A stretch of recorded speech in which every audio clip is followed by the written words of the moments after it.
signatory.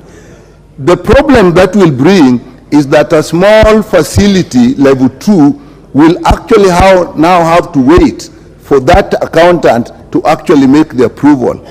Now, the best and how it worked before is that these facilities actually have the chairman from the community, the in charge of the facility, and that committee, they can actually use these funds. And then this accountant goes on regularly to just see how they are managing the funds. But since this is actually a Senate bill, if we start doing back, we'll actually be doing things back. So the agreement, and I think when that time comes, we should remember what I'm saying now. We can look at that later and actually release these facilities from the authority of the district accountant or the county accountant, whoever it is, so that the facilities can run. My colleagues, primary schools, secondary schools actually manage the accounts without referring to the accountants. So why are we tying the health facilities? So, but now that we have actually moved one step forward, I think we support, and then when the time comes in 6 months, let us all agree that we'll review and remove that small element so that these facilities can run on their own. Experience showed when I was in the ministry that the things that are run by the community do better than the things that are run directly from a central positions.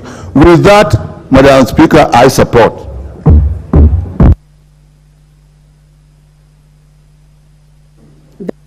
Dr. Pukose, Chair, Health.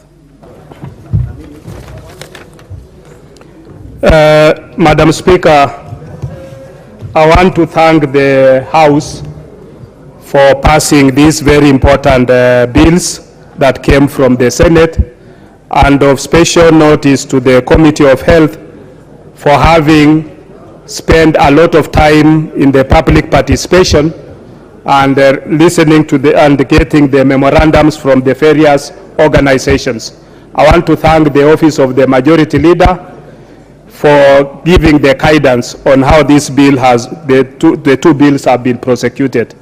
And Madam Speaker, I think the proposals that had been brought by Honorable Undo and Honorable Aluoj, I want to thank them for being magnanimous to drop the amendments so that we can be able to prosecute these bills in a timely manner instead of engaging us to go into mediation committee with the senators.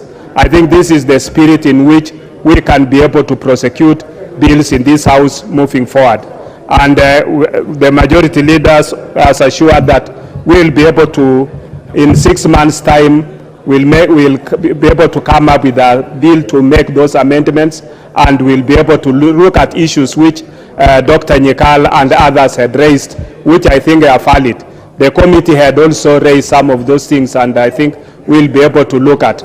And when we even go to the primary health care, there are issues about how the community health promoters should be able to operationalize. They should not go to the